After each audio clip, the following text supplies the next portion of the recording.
Throughout history, the final words of death row inmates have fascinated and disturbed the public. These statements, sometimes remorseful, defiant, humorous, or eerie, offer a final glimpse into the minds of those facing the ultimate punishment. Whether a heartfelt apology, a chilling declaration, or an unexpected joke, these last words often linger long after the execution. Here are some of the most shocking and unforgettable final statements made by prisoners before their execution in the United States. Aileen Carol Wuornos. State, Florida. Date of execution, October 9, 2002. Last words. Yes, I would just like to say I'm sailing with the Rock, and I'll be back like Independence Day with Jesus June 6. Like the movie, big mothership and all. I'll be back. Aileen Wuornos was a serial killer who murdered 7 men along highways in Florida between December 1989 and November 1990. Working as a hitchhiking sex worker, Wuornos would engage with male clients and later kill them, claiming that she acted in self-defense after they attempted to assault her. Her first victim was Richard Mallory, a 51-year-old electronics store owner. Wuornos shot and killed him, then left his body in a remote location. Over the next year, she repeated this pattern with several other men, including Charles Carskadden, Troy Burris, Charles Humphreys, and Walter Gino Antonio. She would later claim all the killings were acts of self-defense, though physical evidence contradicted many of those claims.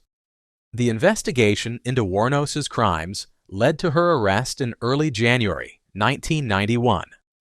Police were able to trace pawned items from some of the victims back to Wuornos and her then-girlfriend, Tyria Moore. Once in custody, Wuornos confessed to the murders on video, speaking in a detached and almost emotionless tone. Although she initially tried to protect Moore by taking full responsibility, later interviews revealed a complex, troubled relationship between the two women. Wuornos was tried and convicted for the murder of Richard Mallory in 1992 and sentenced to death.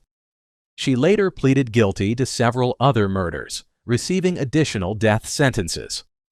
Throughout her time on death row, psychological experts diagnosed her with borderline personality disorder and antisocial personality disorder. However, Wuornos eventually waived her right to further appeals and demanded to be executed, saying she was ready to die. Her execution took place by lethal injection at Florida State Prison in Rayford on October 9, 2002. At the age of 46, she became the first woman executed in Florida in over 150 years, and only the 10th woman executed in the United States since the death penalty was reinstated in 1976. Aileen Wuornos's final words were among the most bizarre ever recorded on death row. Before her execution, she said, "Yes, I would just like to say I'm sailing with the Rock, and I'll be back like Independence Day with Jesus June 6. Like the movie, big mothership and all, I'll be back." Her statement stunned many and seemed to reflect her increasingly erratic behavior in her final years. Thomas J. Grasso. State, Oklahoma. Execution date, March 20th, 1995. Last words. I did not get my SpaghettiOs, I got spaghetti. I want the press to know this. Thomas J. Grasso was convicted for the brutal murders of 2 elderly women, Lillian Greer and Margaret Marge Sheldon. Grasso, who had a history of criminal behavior, committed the murders in 1990 in a pattern of robbery and strangulation. On December 27, 1990, Grasso broke into the home of 87-year-old Lillian Greer in Oklahoma City, Oklahoma, with the intention of robbing her. He strangled her with a pair of her own tights. After killing Greer, Grasso stole several items from her home. He then went on to kill Marge Sheldon, an elderly woman in the same general area, using the same method. Sheldon was also strangled, and Grasso stole items from her home as well. Grasso's crimes were particularly heinous due to the age of the victims and the brutality with which they were executed. His crimes were usually premeditated, and he targeted elderly women who lived alone, likely because they were perceived as easy targets. His actions shocked the local community, and led to his swift capture after his fingerprint was found at the scene of the second murder. Grasso was arrested and charged with the murders. In his trial, the evidence presented against him was overwhelming. He was convicted of first-degree murder for the deaths of both Lillian Greer and Marge Sheldon. After being convicted, Grasso was sentenced to death. Despite attempts to appeal his sentence and various legal maneuvers, including arguments about his mental state and the fairness of the trial, his conviction and death sentence were upheld. He spent several years on death row, while his legal team sought to overturn his sentence. However, these efforts were unsuccessful, and his execution was carried out in 1995. Thomas J. Grasso was executed on March 20, 1995 in Oklahoma. He was put to death by lethal injection. Just before his execution, Grasso made his infamous statement about his final meal, which became one of the most talked about moments in death penalty history. He said, "I did not get my SpaghettiOs, I got spaghetti. I want the press to know this." His last words were widely mocked for their absurdity, highlighting how sometimes the final moments of death row inmates can veer into the bizarre or trivial, especially when the crimes committed were so severe. John Wayne Gacy, State, Illinois, execution date, May 10, 1994. Last words, "Kiss my ass." John Wayne Gacy was a notorious serial killer known as the Killer Clown, due to his habit of dressing as Pogo the Clown for local events and children's parties. Gacy's crimes were horrific and earned him a place in history as one of the most infamous serial killers in the United States. Between 1972 and 1978, Gacy abducted, tortured, and murdered at least 33 young men and boys.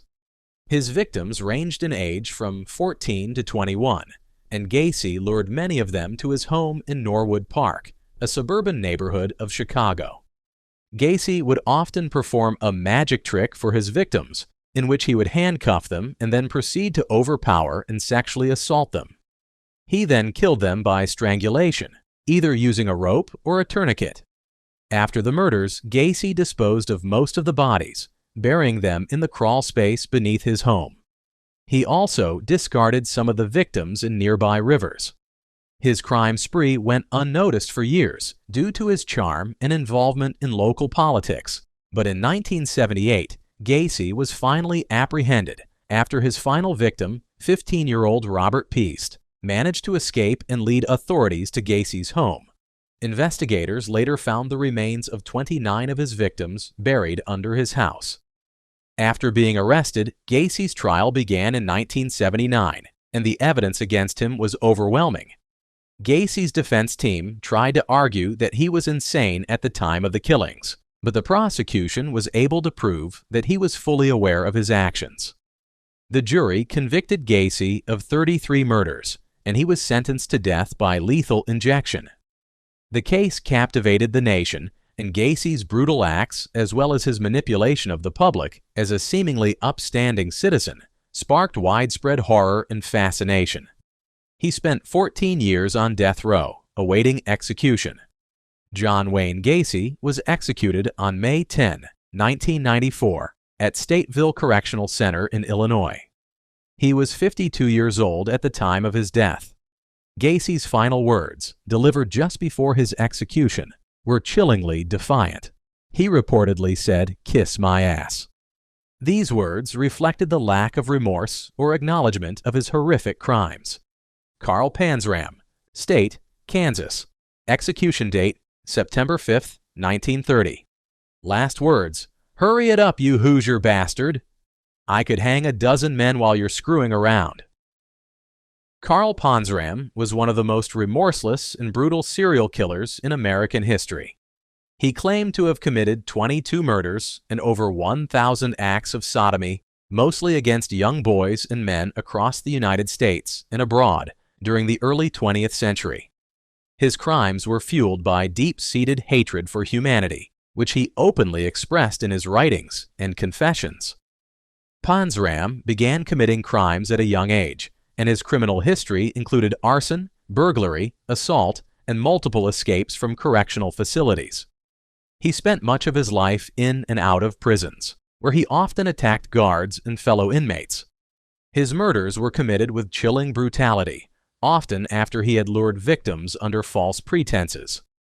Panzram also confessed to killing boys in Africa while working on an oil tanker and murdering men in various U.S. cities. Despite the possibility that some of his confessions were exaggerated, many were corroborated with evidence or matched unsolved cases. He proudly admitted his crimes and refused any attempts at rehabilitation or mercy, stating that he enjoyed the pain he caused and had no regrets.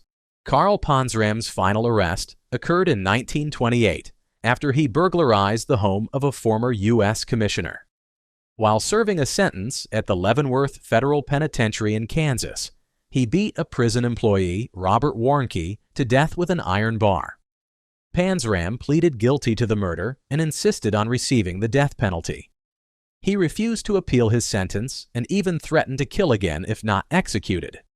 His courtroom demeanor was cold and mocking, and he made it clear he wanted no mercy. Panzram was executed by hanging on September 5, 1930, at the U.S. Penitentiary in Leavenworth, Kansas. True to his defiant and cruel nature, Karl Panzram's last words were as unapologetic as his life had been. He reportedly shouted at the executioner, "Hurry it up, you Hoosier bastard! I could hang a dozen men while you're screwing around." His final statement has since become one of the most infamous last words ever spoken by a condemned prisoner, perfectly encapsulating his contempt for life, authority, and human decency. James Donald French. State, Oklahoma.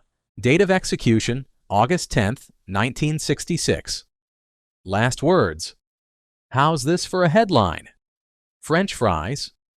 James French was initially serving a life sentence for the 1958 murder of a hitchhiker whom he had picked up while traveling.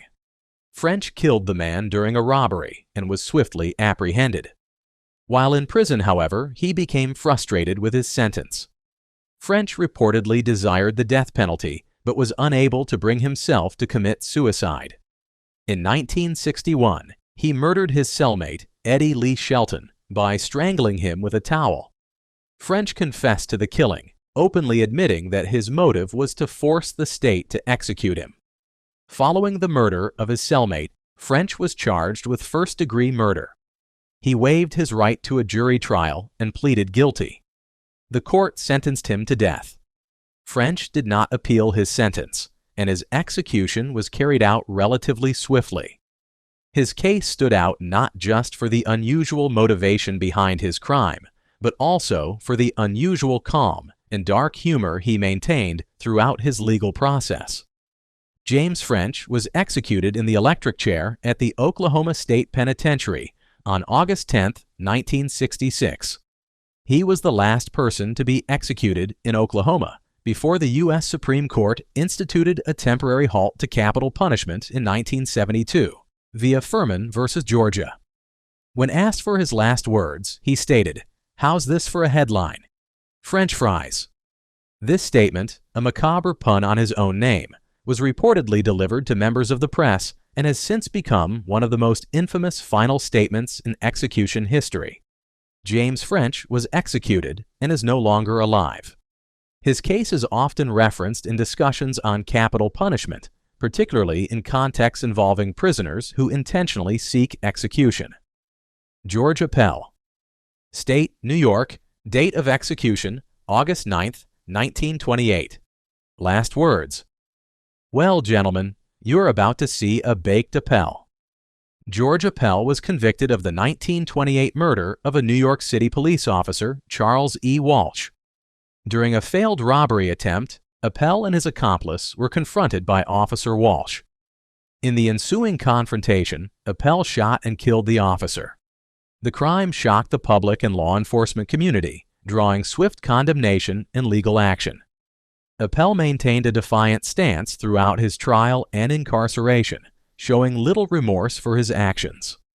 Appel was swiftly tried and found guilty of first-degree murder. At the time, killing a police officer in the line of duty carried a mandatory death sentence. His appeals were unsuccessful, and he remained unrepentant up to the moment of his execution. His demeanor throughout the legal process was marked by a sense of cynicism and dark wit, which would ultimately be reflected in his infamous final statement. George Appel was executed in the electric chair at Sing Sing Prison in Ossining, New York, on August 9, 1928.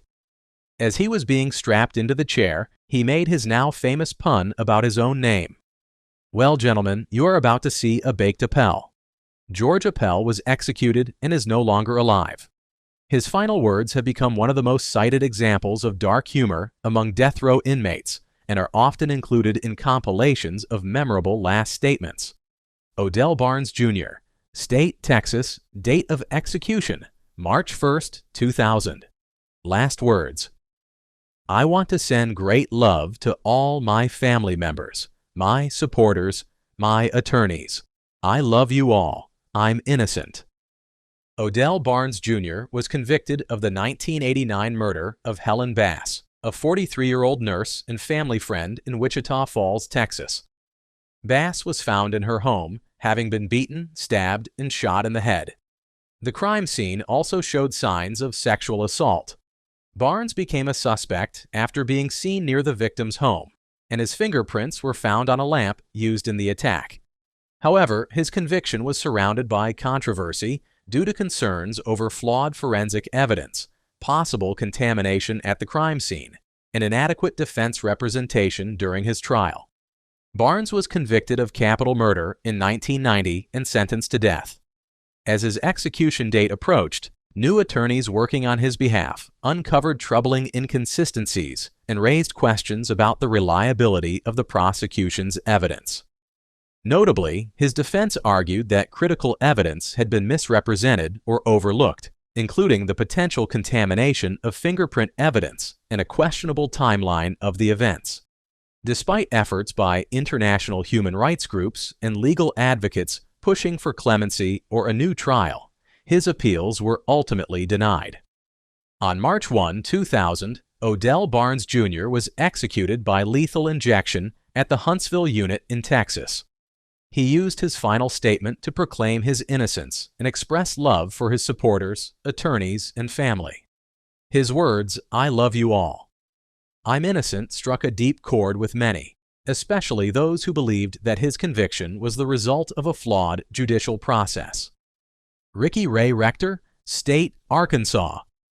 Date of execution, January 24, 1992. Last words: "I left a portion of my pecan pie for later." Ricky Ray Rector was convicted for the 1981 murder of Arkansas police officer Robert Martin. Prior to that, he had also killed a man named Arthur Criswell during an altercation at a restaurant. After committing these two murders, Rector attempted to take his own life by shooting himself in the head. He survived, but the self-inflicted gunshot wound left him with severe brain damage, effectively rendering him mentally impaired for the remainder of his life. Despite his obvious mental impairment from the failed suicide attempt, Rector was declared competent to stand trial and was convicted of capital murder in 1982. His defense argued that his mental state made him incapable of understanding the nature of his punishment, but the court rejected this claim. Rector's appeal process spanned nearly a decade, but ultimately his death sentence was upheld. Ricky Ray Rector was executed by lethal injection at the Cummins unit in Arkansas. His last meal included steak, fried chicken, cherry Kool-Aid, and pecan pie. Notably, he left the pecan pie uneaten, telling guards he would save it for later, a comment widely interpreted as evidence of his disconnection from reality. Rector was executed on January 24, 1992, and is no longer alive. Robert Charles Comer. State, Arizona. Date of execution, May 22, 2007. Last words: "Go Raiders." Robert Charles Comer was convicted of a brutal crime spree that included rape, kidnapping, armed robbery, and murder. In 1987, while camping in Apache Lake, Arizona, Comer fatally shot 56-year-old Larry Pritchard in the head during a robbery. He then kidnapped and repeatedly raped a couple, holding them hostage before fleeing in their van. Comer's crime spanned several days and involved severe physical and psychological violence. Authorities captured him after a high-speed chase across multiple counties. Comer was convicted in 1988 of first-degree murder and several other felony charges, receiving the death sentence. Over the years, his appeals were limited, in part because Comer himself refused to challenge his sentence. In fact, he repeatedly expressed a desire to be executed, resisting efforts by attorneys and mental health professionals who argued he was not mentally competent to waive his appeals. His case became a focal point in legal debates about a death row inmate's right to decline legal representation and choose execution.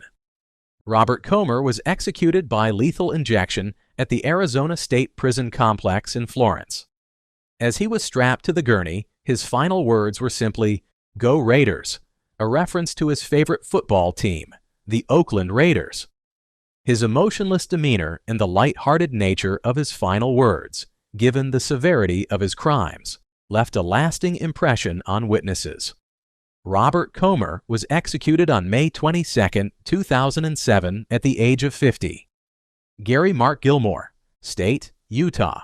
Date of execution, January 17, 1977. Last words, "Let's do it." Gary Gilmore was convicted of murdering two men in separate incidents in Utah in July 1976. The first victim, Max Jensen, was a gas station attendant who complied with Gilmore's demands, but was still shot in the head. Just the next evening, Gilmore committed another senseless murder, killing Benny Bushnell, a motel manager, in a similarly cold-blooded fashion. Both murders shocked the public due to their apparent randomness and Gilmore's lack of remorse. After his arrest, Gilmore quickly confessed and was convicted of murder.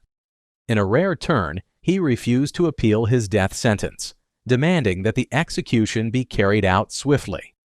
His defiance of the usually lengthy appeal process drew national attention and reignited debates around the death penalty, especially as his case came shortly after the U.S. Supreme Court reinstated capital punishment in 1976. Gilmore's stance also attracted the attention of the media and the public, turning his final days into a national spectacle. Gary Gilmore was executed by firing squad at Utah State Prison, becoming the first person executed in the United States after the reinstatement of the death penalty. As he faced the squad, he uttered his famous last words, "Let's do it," a phrase that later gained iconic cultural significance when Nike adapted it into their global slogan, "Just do it." Gilmore's execution was witnessed by reporters and prison officials and marked a turning point in America's modern death penalty era. Gary Gilmore was executed on January 17, 1977. His case remains one of the most well-known executions in U.S. history due to his resistance to appeals, the high-profile media coverage, and the enduring impact of his final words. His story was later chronicled in Norman Mailer's Pulitzer Prize-winning book, The Executioner's Song, solidifying Gilmore's place in American criminal justice history. Clarence Ray Allen, State, California. Date of execution, January 17, 2006. Last words. My last words will be, "Hoka hey, it's a good day to die. Thank you very much. I love you all. Goodbye." Clarence Ray Allen was originally serving a life sentence for orchestrating the 1974 murder of Mary Sue Kitts, who had threatened to expose a burglary ring Allen was running. While in prison, Allen arranged the murders of three more people, Brainerd Brown, Douglas White, and Josephine Rocha, by ordering a hit on witnesses expected to testify against him. He coordinated the killings through fellow inmate Billy Ray Hamilton, who carried out the attack at Franz Market in Fresno in 1980, resulting in a deadly shooting spree. Allen was convicted in 1982 of arranging the triple homicide from behind bars and sentenced to death. His appeals spanned decades, with defense attorneys arguing that executing an elderly, blind, and infirm man amounted to cruel and unusual punishment. Despite these concerns and calls for clemency based on his deteriorating health and advanced age, The courts and the governor upheld his death sentence. On January 17, 2006, Clarence Ray Allen was executed by lethal injection at San Quentin State Prison. He was 76 years old, blind, and confined to a wheelchair. Allen's execution marked the second oldest person executed in the United States since the reinstatement of the death penalty in 1976. His final words, invoking a Lakota Sioux phrase meaning, "Today is a good day to die," underscored the dramatic and ceremonial tone of his departure.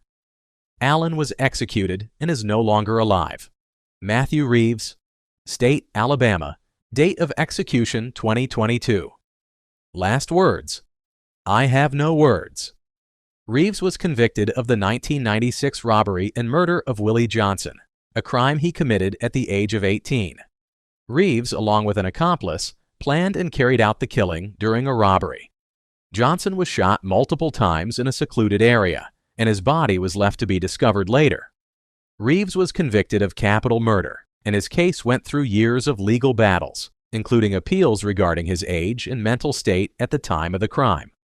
Despite his efforts to delay the execution, Reeves was ultimately put to death. After his conviction, Reeves' legal team raised concerns about his mental competence, and his case garnered attention due to questions surrounding the death penalty for young offenders. However, his appeal for clemency was denied, and he was sentenced to death. Reeves was executed by lethal injection in Alabama in 2022. His execution was carried out despite ongoing debates about the use of the death penalty for juveniles and individuals with mental health concerns. His final statement was short, simple, and marked by a sense of resignation, which many interpreted as his acceptance of the fate that awaited him.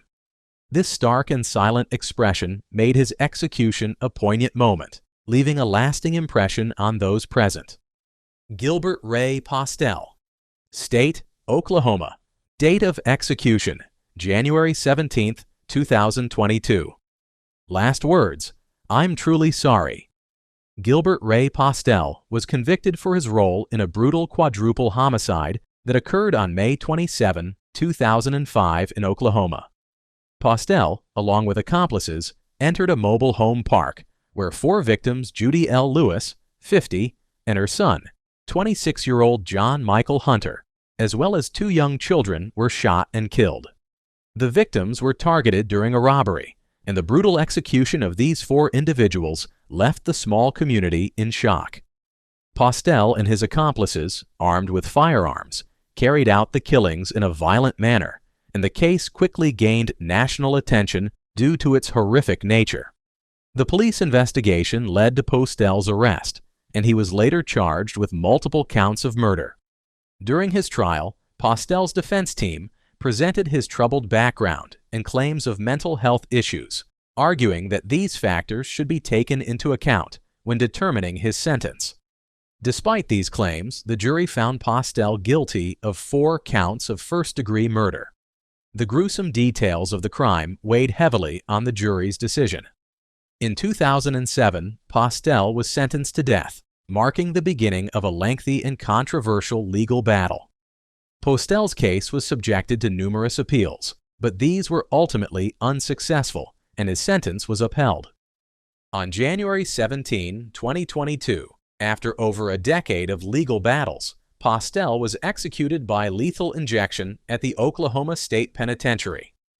His execution, which took place at the age of 41, was part of the state's ongoing use of the death penalty, despite concerns over its fairness and application.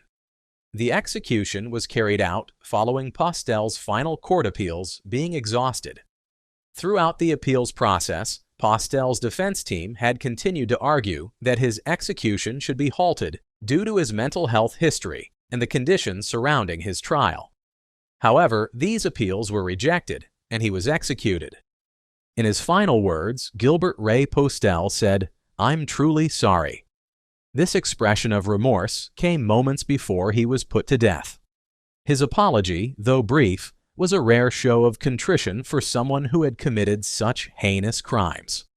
Postel's execution and the expression of sorrow stood in stark contrast to the brutality of his actions years earlier. His last statement was heard by the witnesses present, marking the end of a long and tragic chapter for the victims' families who had lived through years of legal proceedings and the painful aftermath of the murders. Troy Clark. State, Texas. Date of execution, September 26, 2018. Last words: I'm not the one that killed Christina, so whatever makes y'all happy. I love y'all. I'll see you on the other side. Y'all be good. Okay, Warden, I'm ready. Troy Clark was convicted of the 1998 murder of 19-year-old Christina Muse in Tyler, Texas. On May 6th of that year, Clark, who was a methamphetamine dealer, and his girlfriend, Tori Bush, planned to kill Muse, fearing that she might inform authorities about Clark's drug activities. The couple lured Muse to their home, where Clark tased her into submission, bound her, and later drowned her in a bathtub. Afterward, they concealed her body by placing it in a barrel filled with concrete, intending to dispose of it. Clark was arrested in the weeks following the murder and charged with capital murder. The brutal nature of the crime, coupled with the fact that it involved a former associate, added to the gravity of the case. During his trial, Clark's defense team attempted to argue that he had been subjected to a traumatic childhood marked by family alcoholism and abuse. They suggested that his history of substance abuse and mental health challenges played a role in his actions. However, the prosecution successfully argued that Clark's actions were deliberate, and he was convicted of capital murder in 2000. His co-conspirator, Tori Bush, was also arrested and charged with a lesser crime, though she later faced additional charges for her involvement in the murder. Despite the defense's plea for leniency, Clark was sentenced to death.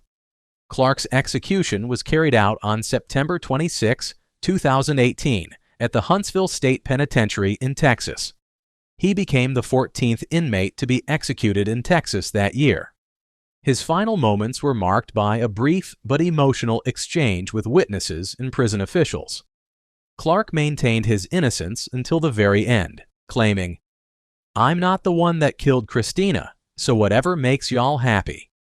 His words were a clear indication that he never accepted responsibility for the crime, which is a common theme among death row inmates until their execution. He also expressed love for his family and friends, saying, "I love y'all. I'll see you on the other side." Despite his defiant tone, Clark appeared to make peace with his fate in the end. As the lethal injection drugs began to take effect, Clark reportedly chuckled, saying he felt a burning sensation as the drugs entered his veins. The finality of the moment seemed to bring him a sense of resignation, as his words implied that he had accepted the outcome. Clark's execution was the subject of debate in the years leading up to it, as his case highlighted the ethical dilemmas surrounding the death penalty, especially in cases involving those who maintain their innocence. Billy Wayne Cobble. State, Texas. Date of execution, February 28, 2019. Last words: "Yes, sir, that will be $5. I love you. I love you and I love you. Mike, I love you. Where is Nellie at? I love you. That will be $5. Take care." Billy Wayne Cobble was executed in Texas on February 28, 2019, at the age of 17. He had been convicted for the brutal 1989 murders of his estranged wife's parents, Robert and Zelda Visha, and her brother, Waco Police Sergeant Bobby Visha. The killings occurred during a violent rampage after Cobble abducted his wife, tied up her children and nephew, and went on to shoot the 3 victims at their homes in Axtell, northeast of Waco. After the murders, he led police on a chase before crashing in a neighboring county and being taken into custody. During his trial, the prosecution portrayed Cobble as a dangerous man incapable of rehabilitation. His defense team, however, later argued that his sentencing was unfairly influenced by unreliable expert testimony. A psychiatrist had claimed Cobble would remain a future threat, despite admitting that his predictions weren't based on scientific research. Over the years, his legal team sought to have his death sentence overturned on these grounds, but the courts ultimately upheld his execution after nearly 3 decades on death row. On the day of his execution, Kabul was given a lethal injection at the Huntsville State Penitentiary. His execution attracted additional attention due to the emotional reaction of his family members, who caused a disturbance in the viewing room. Some had to be restrained and were arrested for resisting law enforcement officers. Despite the chaotic aftermath, Kabul remained calm and spoke to his loved ones in his final moments. Kabul's last words were unusual and memorable. He said, "Yes, sir, that will be $5. I love you, and I love you. Mike, I love you. Where is Nellie at? I love you. That will be $5. Take care." His words appeared to be affectionate but cryptic, especially the repeated mention of $5, which left some people puzzled. His execution highlighted ongoing debates about the reliability of psychological testimony in capital cases and the treatment of aging inmates on death row. Clarence Dixon. State, Arizona. Date of execution, May 11, 2022. Last words, "Maybe I'll see you on the other side." Clarence Wayne Dixon was executed on May 11, 2022, for the 1978 murder of 21-year-old Arizona State University student Dina Bodoin. The case had gone unsolved for over 2 decades until DNA evidence linked Dixon to the crime in 2001, while he was already serving a life sentence for a previous assault conviction. Bodoin had been found strangled and sexually assaulted in her apartment, and the brutality of the murder shocked the community and her family, who fought for years to see justice served. Dixon had a long history of mental illness and had previously been declared legally insane by the courts in an unrelated case in the 1970s. His defense attorneys argued that he was not mentally competent to be executed, citing diagnosis of paranoid schizophrenia and delusions. However, state-appointed mental health experts determined he was sufficiently aware of his punishment and the reasons for it, allowing the execution to proceed after years of legal battles. Arizona had not carried out an execution since 2014, largely due to controversies surrounding its lethal injection procedures. Dixon's execution marked the state's return to capital punishment and drew scrutiny due to reported delays and visible complications during the process. Witnesses said it took over 20 minutes for the medical team to set an IV line, raising concerns about the protocol and transparency of executions in the state. In his final words, Dixon addressed the prison staff and witnesses saying, "Maybe I'll see you on the other side." His statement, quiet and ambiguous, reflected a tone of resignation rather than defiance. As the drugs took effect, Dixon passed away without further incident. His execution reignited debates over executing individuals with mental illness and the ethical implications of restarting executions in Arizona after an 8-year pause. Ramiro Gonzalez. State, Texas. Date of execution, July 13, 2023. Last words, "I'm sorry for the pain I've caused you." Ramiro Gonzalez was executed in 2023 for the abduction, rape, and murder of 18-year-old Bridget Townsend, a teenager who had been missing since 2001. Gonzalez, who was 18 at the time of the crime, confessed to kidnapping Townsend from her boyfriend's home in Medina County, Texas.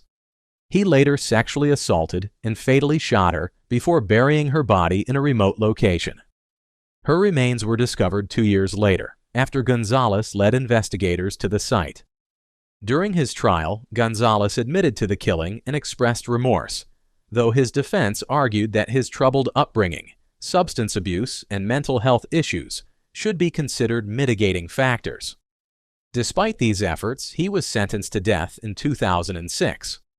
Over the years, Gonzalez's legal team attempted various appeals, including a clemency request that highlighted his willingness to donate a kidney to a stranger.